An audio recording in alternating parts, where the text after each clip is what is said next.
Coming up on this episode of Iowa Life, we'll celebrate the 50th anniversary of the maintenance shop in Ames. Knowing that there's been legends in this room, I do get goosebumps thinking about it. We'll learn about making cider from fresh Iowa apples. I guess there's something special about drinking something that you've made yourself.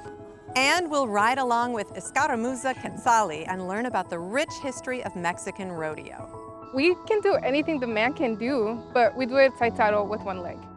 It's all coming up next on Iowa Life. Funding for Iowa Life is provided by The Pella Roll Screen Foundation is a proud supporter of Iowa PBS. Pella Windows and Doors strives to better our communities and build a better tomorrow.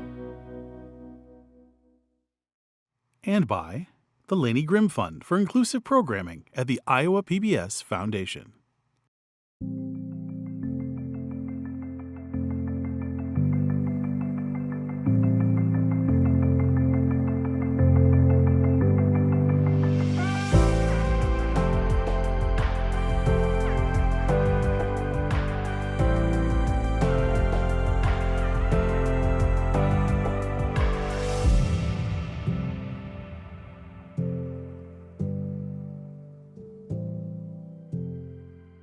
Hi, I'm Charity Nebbe, and this is Iowa Life.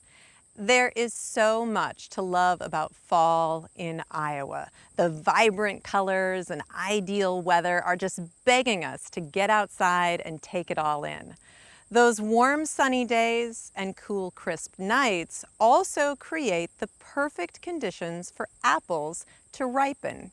Here at Excellent Adventure Orchard, George and Patty Naylor are going to show us how they make apple cider. But first, we're going to travel to Ames, where an unlikely but iconic venue has been hosting musical legends since 1974.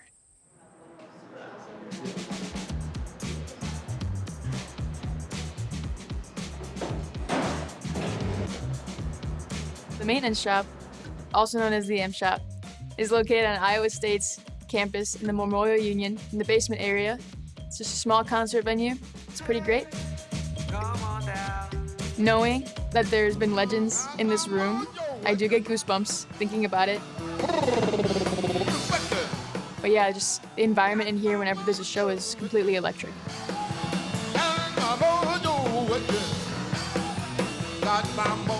This year, we're celebrating the 50th anniversary of the M Shop. It's kind of crazy to think about as a 21-year-old. The programming comes from Student Union Board, or SUB as we call them. They're the ones that are booking the entertainment, working with those entertainers, doing the promotion, the marketing. I'm the one staff member involved, otherwise it really is a student-run space. The M Shop is significant to me since it was one of the main draws that brought me to Iowa State. Now that I've been working in the M Shop, I've met some people who have got me connected and helped support me with exploring concert photography. So I take photos at most of our shows when I'm able to. I'm hoping to continue to do concert photography once I graduate. Having Robin and Linda Williams back here in the M Shop is huge, especially for this year. They have been performing at the M Shop since the year it opened, so it's great to even meet them. I'm 21 years old. M Shop was born before I was. It's pretty cool to see the genuine history in person. Too far from the tree. We're here at this point in our lives where we can take the gigs we want. You know, we don't go out on the road and beat ourselves to death like we used to. We get to come to places like the maintenance shop because we want to. Some days your work is on them. The maintenance shop has been a real big part of our lives. It's always like coming back home in a way. You know, it's just always a great place. Back the beginning of the year, we had a rededication of the space, and during that I was working the bar. And so I like to say that I was the last bartender of the first 50 years and the first bartender of the next 50.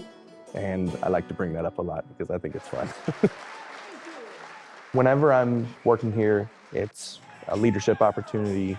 It's working with people, getting better communication skills while still having fun. So the Performing Arts Director and Student Union Board helps to organize Grandma Mojo's improv comedy, open mic nights. Those are opposite weeks from each other. And then 3 times a semester, we'd bring in like a professional comedian. Grandma Mojo's is made up entirely of students that audition to get in. They hold auditions every year. And so it's always kind of a revolving door of funny people. And it's one of the funniest things you can see on campus. Hello, fellow fetus in the womb.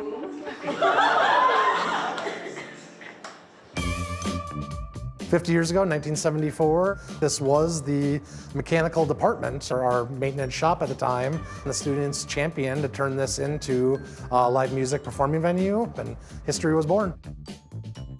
So the stained glass is really significant. The students were looking for something to bring to the venue, and there was an auction at a local church. And originally it was in one piece, but they tried putting it on stage, and obviously it was too tall to fit.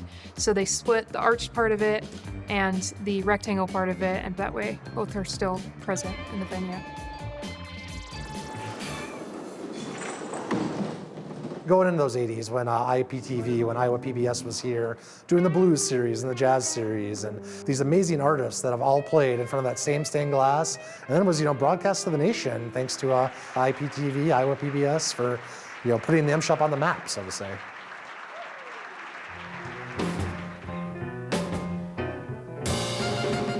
I was the actual first full-time manager of the maintenance shop in 1980. When I started, it was already very famous worldwide because of the public television show, The Jazz at the Maintenance Shop. So we didn't have to go out and get a lot of people. They all wanted to play here. They wanted to see it. They wanted to be a part of what we had here because they could see it on TV.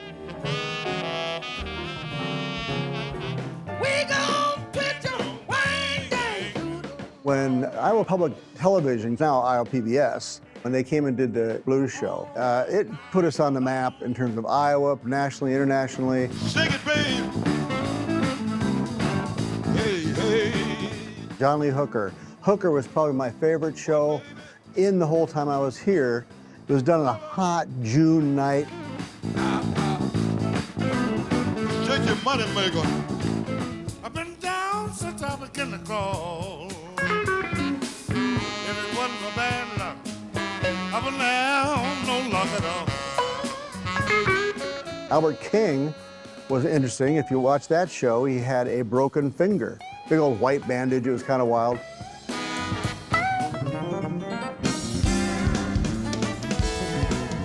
That history of the M Shop, the history Iowa State has, and kind of what it means to all the students involved from 1974 to now is amazing. It's a huge source of pride to get to help carry on something that is so iconic, and to say, there's all these eras of people doing this before me, and it's nice to know that I've earned my place here in the M Shop and that I've made a difference. It's fun to get to keep it alive. I hope that what we're doing now is good work so that we can continue it on in the future, and maybe, who knows, 75, 100 years later, we still got the M Shop. I think that it's something that can be kept alive if protected. What is it? Yo! Let's go!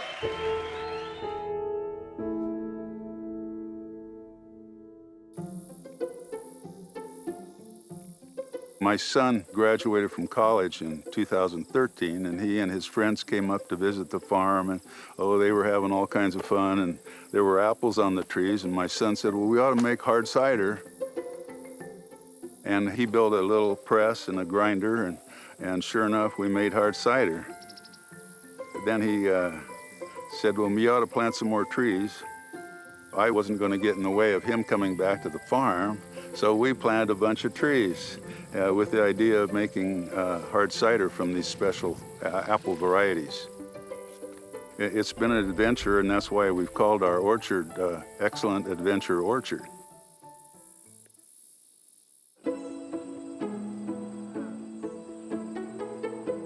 That was the beginning of it. Why not do something more? We've got this land. The orchard that's right over here right now that was planted in 2014. In 2013, that was soybeans. Adding something more down to earth, something perennial, an orchard, is really something that was like, yeah, we need to do this. Having the cider orchard has been an adventure, partly because most businesses, you start out with a business plan and you make a big investment. Well, our business plan is that we have done this by the seat of our pants on a shoestring. And so we haven't mortgaged the farm in order to set this up. People will be appalled when they see that. Okay.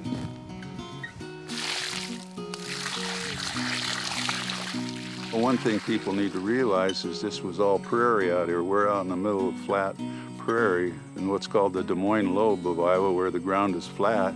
And so not very many people would plant an orchard out on this kind of land. The wind is incredible, and our trees tend to lean to the north.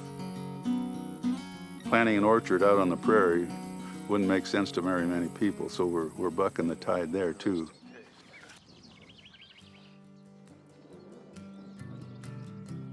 We are certified organic, which means that we follow the National Organic Program. We have to show what we're doing, we really are doing it. What we say that we're doing. And so all of that has to be documented. And it's something of a burden, but I think it's really good for us to do that. And if you have your system set up well, it goes very smoothly. It's just that you have to remember to write a lot of things down. Here, you want this one instead? Nope, no. This is one set for me. Oh, really? Oh, you're right. How do you do it? Oh, you're right, that is mine. Yeah. Well, so how do I do it? We have to pick the apples, and because there's so many different varieties, they mature at a different time of the season, starting at the end of August and then all the way through November.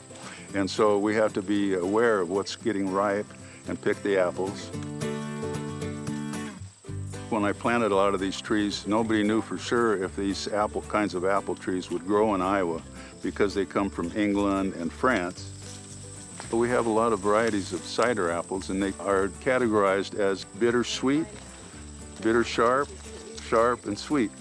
And so the bitterness is something in these special kinds of apples that add a dimension to the taste and mouthfeel of the cider. They generally have French names. Some of those are called Amère de Bertcourt, Reine des Pommes. Then there's Ellis Bitter, which comes from England, Cur crab and Dalgo crab.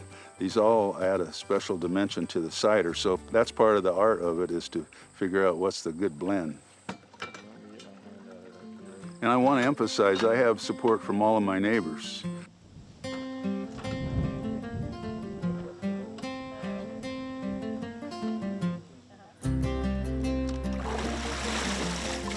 And when we know we have enough apples, the kind that we want, we'll put them through a grinder and then put them through a press that squeezes out the juice.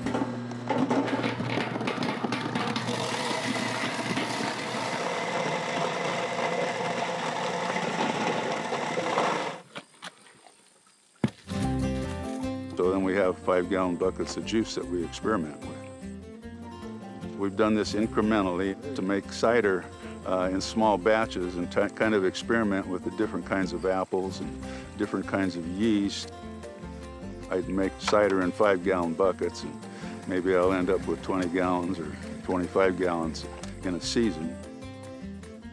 Have friends come over and try it out. That's about as far as we go. But that's an adventure to try to learn how to make good cider. I guess there's something special about drinking something that you've made yourself, and reflects the kind of artistry that went into making it, I guess. This is what a farm can be and should be. It's really an example, I think, of some possibilities, of real possibilities of what we can do on the Iowa landscape. It doesn't all have to be corn, soybeans. We can have a lot of stuff out here. George and I work together on this. It's something we can go out and work together. Sometimes we work separately, but you know, depending on the jobs that need to be done. But it really is something that we can do together, and that's really an important aspect of it. Something we can do together in the years to come, too. You know, I guess I can say, yeah, this is good cider, if I do say myself. Hey! Good job, George. Can we try it? Yeah.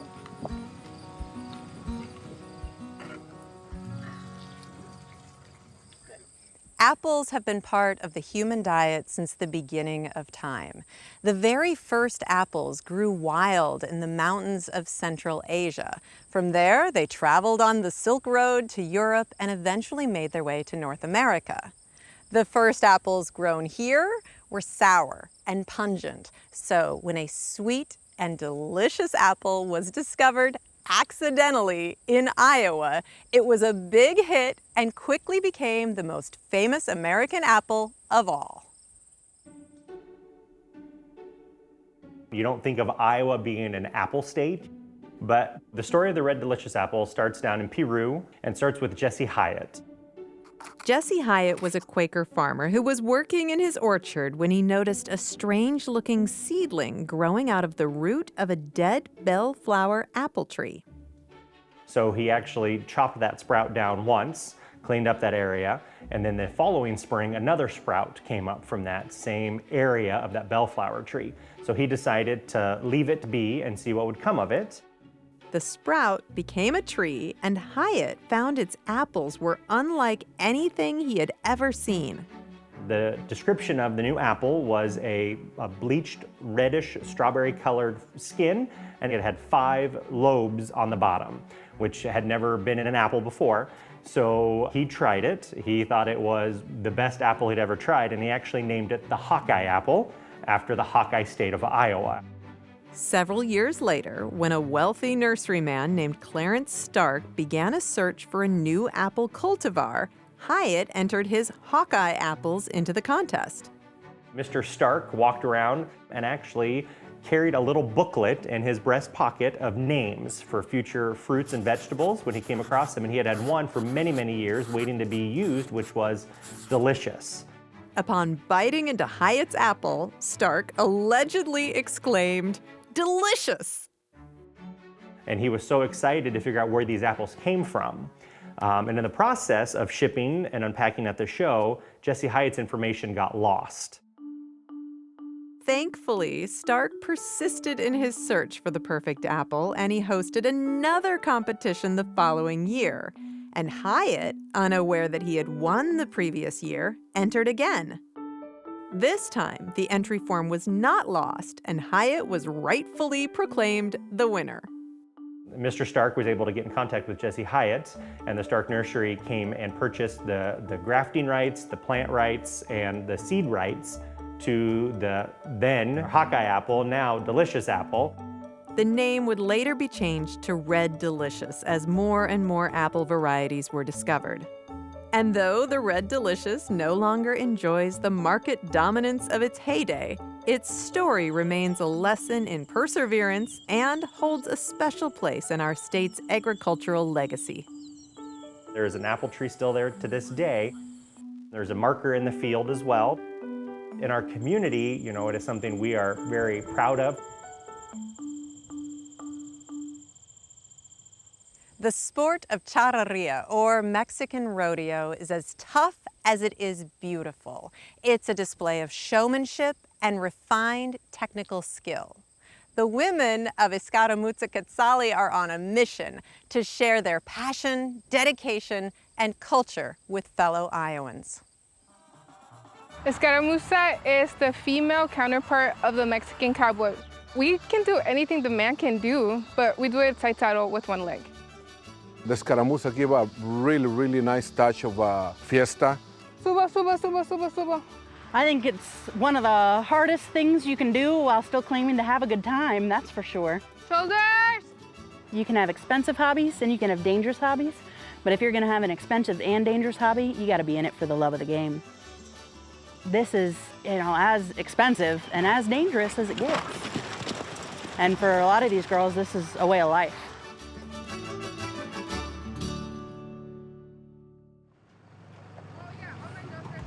The sport of Escaramuza dates back to the 1950s and is the only event for women within the charreria, or Mexican rodeo. Charreria is Mexico's national sport and is deeply rooted in tradition. Juan Pina, who is from the state of Zacatecas, was born into the sport and brought it with him to Iowa in 2007. It's a 100% family sport. So, I mean, like, you know, I grew up with it. I inherited to Alejandra in this case. We start back then, when I moved in 2007, it was only 2 or 3 teams max.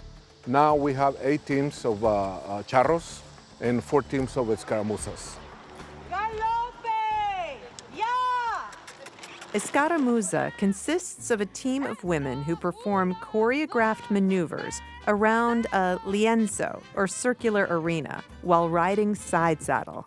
A routine can last anywhere from 3 to 7 minutes and consists of a series of coordinated tricks such as turns and crosses. Teams are judged on synchronization, execution, timing, symmetry, and presentation. Who am I missing? Wendy. The routines themselves, they are designed to impress. You're going fast and you're in these tight crosses where the only thing that's keeping you from being bowled over by your teammate is a hope and a prayer and a couple of practices. Coming even! It's an incredibly difficult and nerve-wracking. I'm just watching my girls do these tight cruces where they're crossing right in front of each other. My breath catches. Get closer, Rachel, get closer, get closer. As far as the things you have to do, I think the judges do expect to see an abanico. That's a staple. You know, it's one of the most beautiful maneuvers, and it really is one of those that consolidates all of the work and all the timing and the beauty. You know, when they're all in that line and you're galloping around in that beautiful, big, smooth motion, it looks fantastic. I would describe it as a gentle ballet with horses, but at the same time you're synchronizing it with your team. We bring the elegance, the simplicity, the beauty of the sport into the arena. The women, we're as fierce as the charros are, but our outfits are very sophisticated. There's so many rules to our outfits, to our sport, that they don't even know. So these are all my dresses. I've used this term as Queen of Iowa and Delegada, so the female coordinator for the state of Iowa. This is my most recent dress that I just got here in May. The dresses that charros wear for competitions are inspired by the Adelitas, who were women who fought in the Mexican Revolution in the early 1900s. Most of the outfits are made by talented dressmakers in Mexico. Everything's handmade, so all this fabric is handmade, very detailed, made back in Chiapas. Today, we're making history for the first time ever. The charros and the escaramuzas, we're showing some of our culture here in the state fair. Quetzali, once you have your dresses on, come over here for a team huddle, please.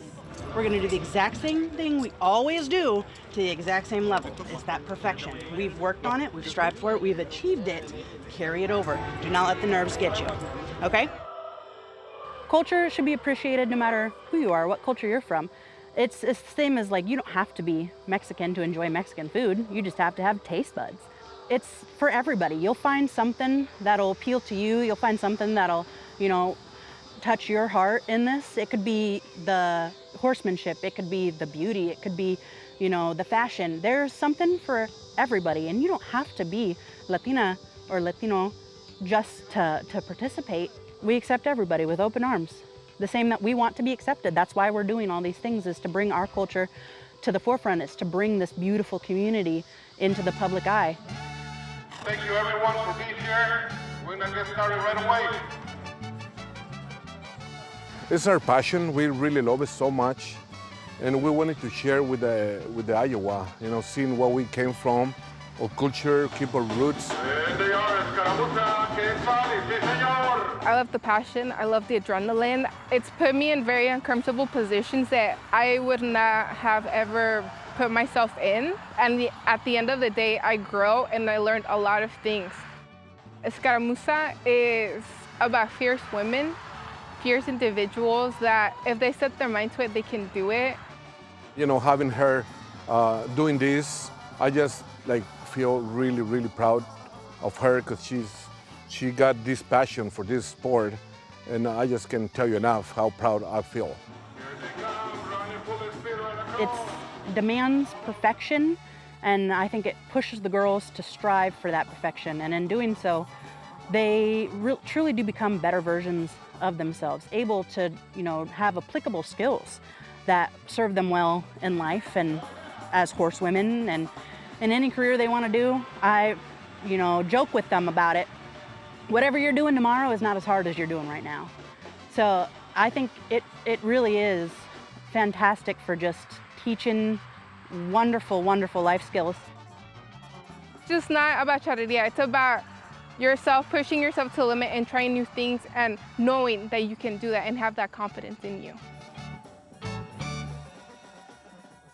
That's it for this week. Thank you for joining me as we learn more about Iowa's people from the past and the present. I'm Charity Nebbe. See you next time for more Iowa Life.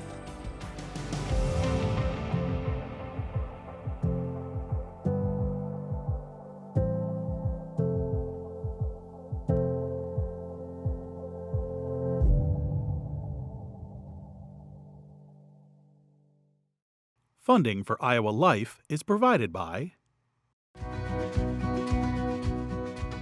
The Pella Roll Screen Foundation is a proud supporter of Iowa PBS.